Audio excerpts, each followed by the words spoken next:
Good morning प्यारे बच्चों। आज है दिनांक 25 अगस्त वर्ष 2021।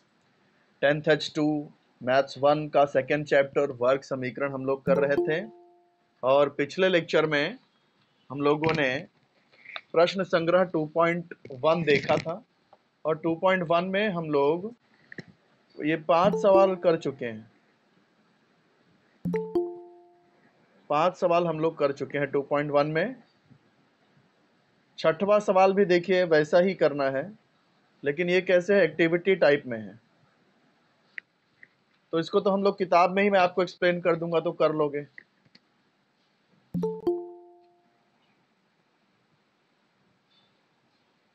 चलो शुरू करते हैं। क्या दिया है? 5m² + 2m + k = 0। इस वर्ग समीकरण का एक मूल -7/5 हो तो k का मान ज्ञात करने के लिए निम्न कृति पूरी करें। ठीक पांचवे जैसा ही सवाल है, जिसमें कि एक मूल यहाँ 3 दिया था और k का मान ज्ञात करना है। वैसे यहाँ पर भी इस समीकरण का एक मूल -7/5 दिया और k ज्ञात करना है। तो क्या करेंगे, देखो 5m² + 2m + k = 0। इस वर्ग समीकरण का एक मूल क्या दिया है? एक मूल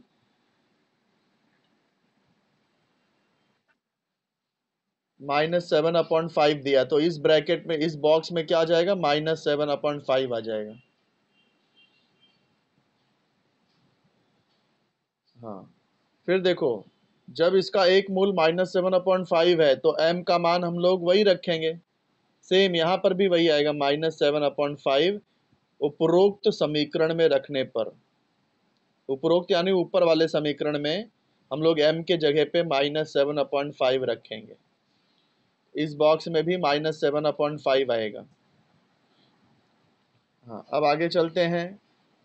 ये देखो 5m² है तो 5 इंटू एम के जगह पे वही -7/5, तो यहाँ भी -7/5, यहाँ पर भी -7/5। मतलब अभी तक ऊपर के सारे बॉक्स में एक ही चीज आ रही है, -7/5। ये जो नंबर है यही नंबर आपको यहाँ भी लिखना है, यहाँ भी लिखना है, यहाँ भी, यहाँ भी। अब यहाँ पर क्या आएगा, इसको हल करके लिखना है आपको। कैसे हल करेंगे तो नोटबुक में ही आपको हल करके बता देता हूँ। जैसे कि ये यहाँ पर हमने क्या किया था, 5 के साथ में हमने -7/5 का होल स्क्वायर लिखा था, +2 इंटू इसके साथ भी -7/5 लिखा है, प्लस k = 0। अब इसको हम लोग सॉल्व करेंगे। कल मैंने आपको बताया था कि पहले आप बोझा उतारिए फिर इसके साथ गुणा होगा, मतलब पहले घात सॉल्व करेंगे। तो -7 का स्क्वायर करोगे तो क्या आएगा, -7 इंटू -7, तो माइनस माइनस प्लस, 7 इंटू 7 49, 5 का वर्ग हो जाएगा 25, प्लस इंटू माइनस माइनस, 2 सत्ते 14/5 प्लस k = 0। तो ये देखो ये कट रहा है, 5 एकम 5, 5 पचे 25, तो क्या आ जाएगा 49/5 माइनस 14/5 प्लस k = 0। तो देखते हैं ये बॉक्स। हाँ, ये देखो यहाँ पर ये जो बॉक्स है, ये बॉक्स में क्या आ जाएगा, 49/5 आ जाएगा। दूसरे बॉक्स में क्या आ जाएगा, ये यहाँ पर ये लोग ने प्लस लिखा है तो माइनस अंदर डालना पड़ेगा, यानी ऐसे ये दूसरे बॉक्स में ये आ जाएगा -14/5। समझे कि नहीं? हाँ, ये मैं किस स्टेप की बात कर रहा हूँ, दोनों में दिखाने की कोशिश कर रहा हूँ। हाँ, ये जो बॉक्स है, इस बॉक्स में 49/5 आ जाएगा, इस बॉक्स में -14/5 आ जाएगा। अब इन दोनों बॉक्स की जगह पे एक बॉक्स आ गया है, मतलब इसको भी हल करके लिखा है, तो इसको भी हल कर लेते हैं। चलो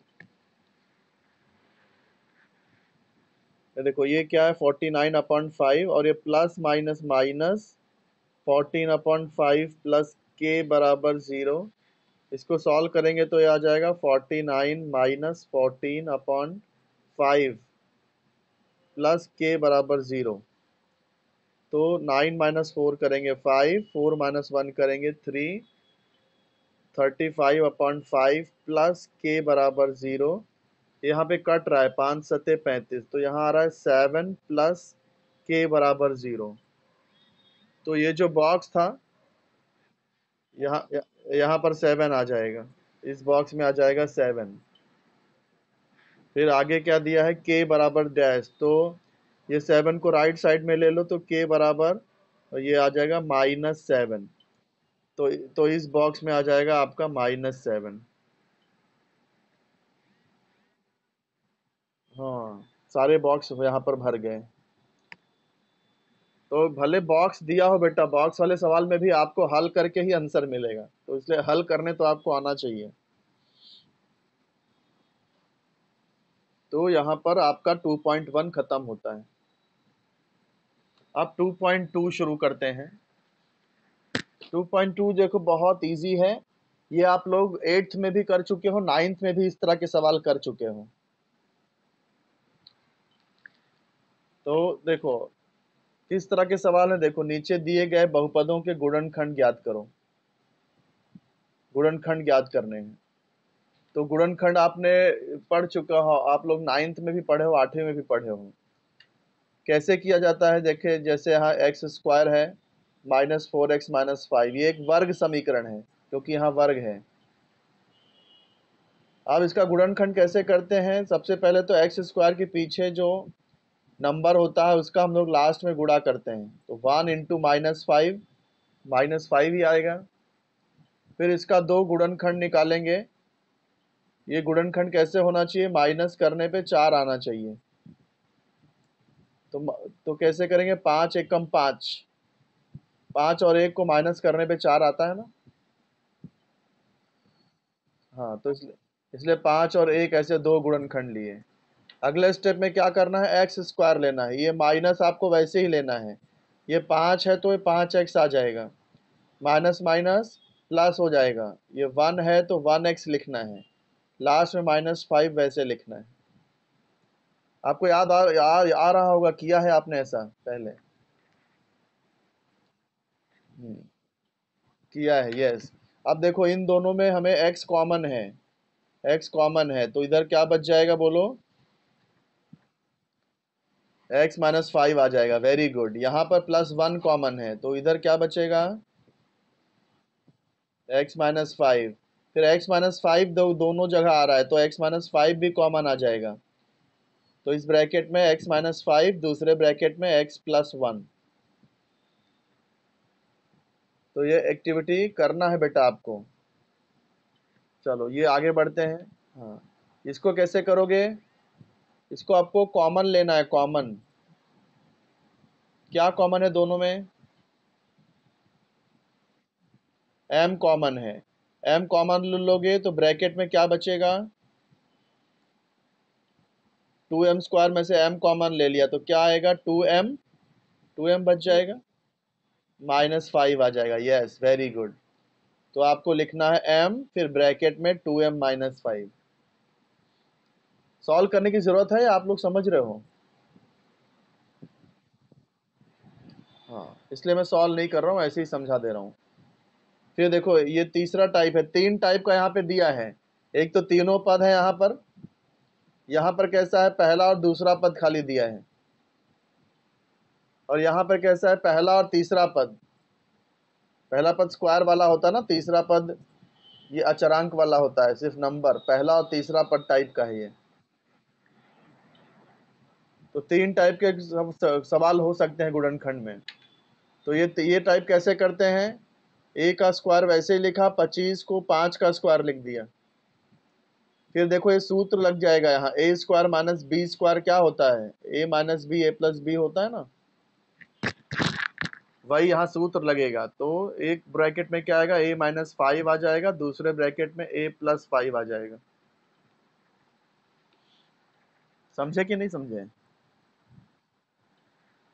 चलो अब आगे चलते हैं। हाँ, शाबाश बेटा, बहुत अच्छे हैं। अब हम लोग शुरू करते हैं प्रश्न संग्रह 2.2। गुणनखंड विधि से हल करना है।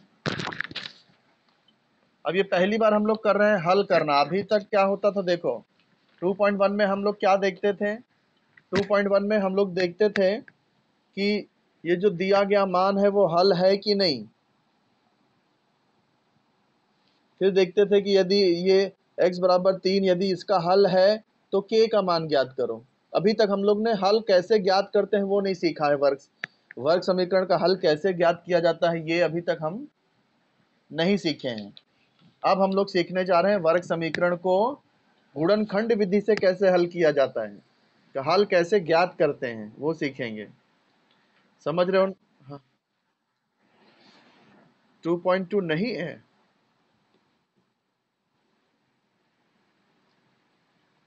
पक्का?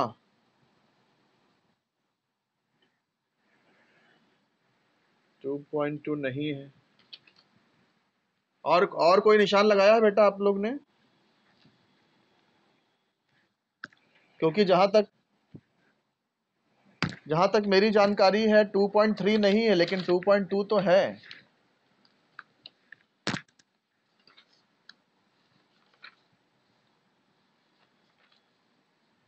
नहीं बेटा, मुझे तो नहीं लग रहा है ऐसा, क्योंकि मैंने भी निशान लगाया है अपनी किताब में।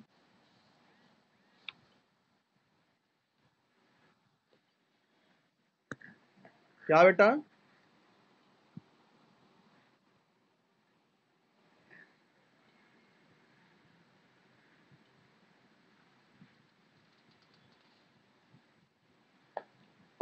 चलो कर ही लेते हैं ना, कुछ इसमें कुछ नुकसान नहीं है बेटा, कर लेंगे तो नुकसान नहीं है।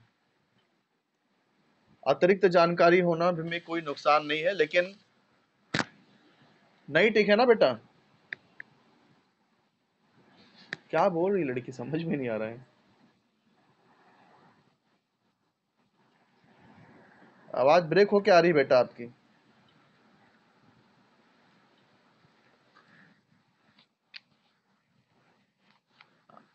हाँ वही मैं कह रहा हूँ, ये जो पूर्ण वर्ग विधि वाला है ना, ये देखो यही वाला कट है ना, मैंने भी निशान लगाया है। पूर्ण वर्ग विधि नहीं है, लेकिन गुणनखंड विधि है एग्जाम में।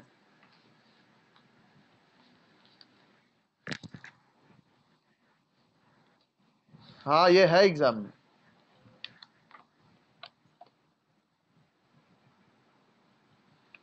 कहाँ से नहीं, 7 से।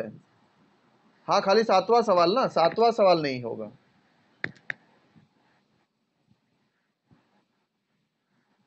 हाँ 7 के बाद नहीं है ना। बाकी बाकी 1 से 6 तक तो है ना।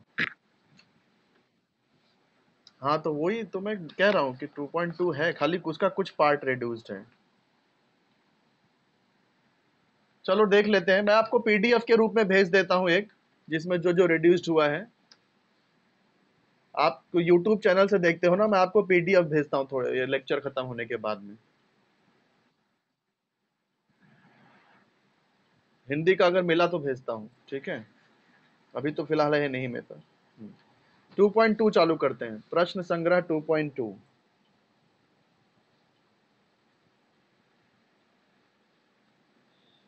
प्रश्न संग्रह 2.2 क्या करना है, गुणनखंड विधि से हल करना है। यहाँ पे हमें क्या करना है, खंड गुणनखंड विधि से हल करना है, गुणनखंड विधि से हल करना है हमें। तो पहला सवाल देख लेते हैं क्या है, x² माइनस 15x प्लस 54 बराबर 0। x² minus 15x plus 54 is equal to 0। ये मैंने पहला सवाल लिख दिया है। अब देखो इसमें आपको थोड़ा सा रफ करना पड़ता है। रफ रफ कैसे करेंगे, आपको ये देखना है कि x² के पीछे कौन सा नंबर है, पहले ये देख लो क्या है, यहाँ पर कौन सा नंबर है, 1। फिर देखो लास्ट में कौन सा नंबर है, 54। तो 1 और 54 इन दोनों का गुणा करेंगे तो 54 ही आएगा ना, 1 इंटू 54 करेंगे तो 54 ही आएगा।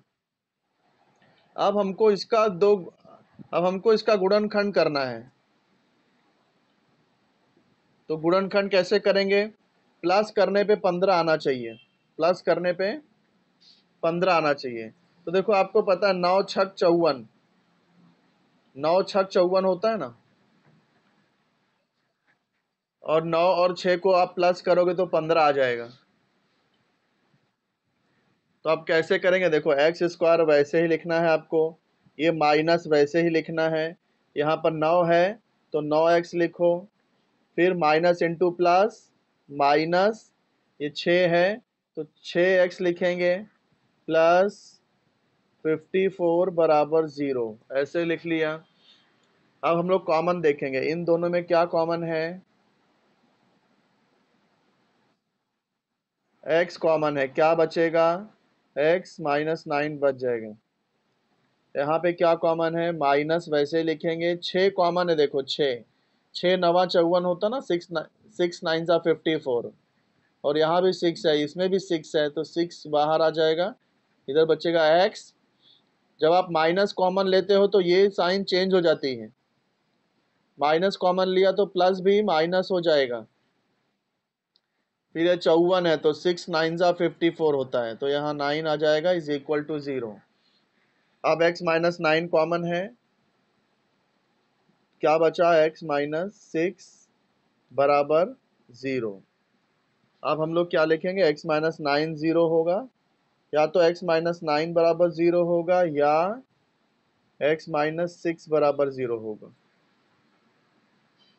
तो एक बार इसको हल करेंगे, अगर ये x माइनस 9 0 है तो x बराबर 9 आ जाएगा, और यदि x माइनस 6 0 है तो x बराबर 6 आ जाएगा। तो इसका हल हो गया, x बराबर 9 या x बराबर 6। बात समझ में आई? बिल्कुल आसान है एकदम।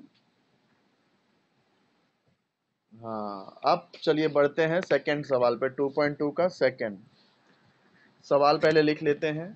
क्या सवाल है, x square plus x minus 20 is equal to 0।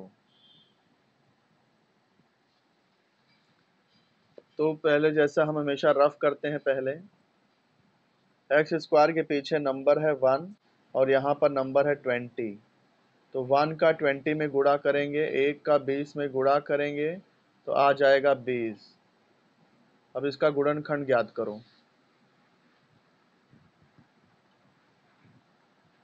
गुणनखंड कैसे करना है, माइनस करने पे 1 आना चाहिए, तो 5 चौक 20 होता है ना, 5 चौक 20, 5 में से 4 को माइनस करेंगे तो 1 आएगा। अब ये एक्स स्क्वायर वैसे ही लिखना है आपको, फिर ये प्लस है तो प्लस लिखो, यहाँ 5 है तो 5x, plus into minus minus, फिर यहाँ 4 है तो 4x लिखेंगे, ये माइनस 20 बराबर 0, लास्ट में वैसे ही आ जाएगा। अब इन दोनों में क्या कॉमन है, आप बोलिए बेटा, x कॉमन है, क्या बचा, x प्लस 5 बचा। अब इन दोनों में क्या कॉमन है, पहले तो माइनस है तो माइनस लिखो, फिर क्या कॉमन है, 4 कॉमन है, क्या बचेगा, इधर माइनस नहीं रहेगा, माइनस कॉमन ले लिया है, हाँ तो ये प्लस हो जाएगा, 4 पंचे 20 होता तो 5। यस, हाँ अभी x प्लस 5 कॉमन, दूसरे ब्रैकेट में x माइनस 4 आ जाएगा, इज इक्वल टू 0। अभी x plus 5 is equal to 0, या x minus 4 is equal to 0। तो x प्लस 5 0 है तो x is equal to minus 5 आ जाएगा, और x या फिर x माइनस 4 0 रहेगा तो x इज इक्वल टू 4 आ जाएगा। हो गया हल। हाँ, तो लास्ट में देखो ऐसा लिखा करो, जैसे किताब में उदाहरण में दिया है ना, दिए गए वर्ग समीकरण के मूल 0 और 5 है, तो हम लोग भी ऐसे लास्ट में लिखेंगे। हाँ, यस, दिए गए वर्ग समीकरण के मूल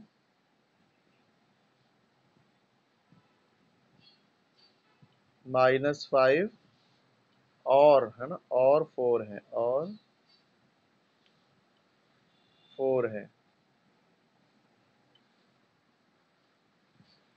ठीक है,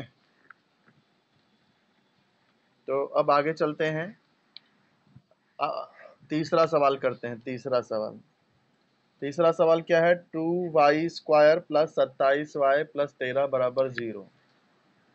2y² प्लस, आगे सवाल क्या था बोलो?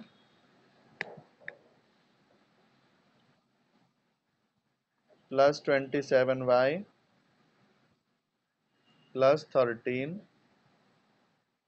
Is equal to 0। अब सबसे पहले हम लोग रफ कर लेंगे। रफ में क्या करेंगे, यहाँ पर 2 है और यहाँ 13 है, तो 2 और 13 का गुणा करेंगे, 26 आ जाएगा। 26 का गुणनखंड करेंगे इस प्रकार से कि प्लस करने पे 27 आना चाहिए। तो क्या होगा बोलो? बराबर बराबर, 26 एकम 26, 26 और 1 को प्लस करेंगे 27 आ जाएगा। शाबाश। अब पहला पद वैसे लिखना है, ये पूरा ये प्लस तक वैसे ही लिखना है, 2y² प्लस, यहाँ तक तो वैसे ही लिखते हैं। फिर आपको ये लिखना पड़ेगा 26 y, यहाँ ऊपर y है इसलिए 26 के साथ y आएगा। फिर प्लस इंटू प्लस प्लस, ये 1 है तो 1y प्लस 13 बराबर 0, वैसे ही लिखना है। अब इन दोनों में क्या कॉमन है वो देख लो। सिर्फ सिर्फ y नहीं, यहाँ देखो 2 और ये 26, क्योंकि दो 13 13 दूनी 26 होता है ना, 13 दूनी 26, तो 2 भी तो है दोनों में, तो 2 भी कॉमन है और y भी कॉमन है, तो क्या बचा? 2y², y प्लस 13 बचेगा। समझा ना कैसे? अब यहाँ पे क्या कॉमन है? प्लस प्लस 1 कॉमन है, क्या बचा? y प्लस 13 बराबर 0। अब हम लोग y प्लस 13 कॉमन ले लेंगे,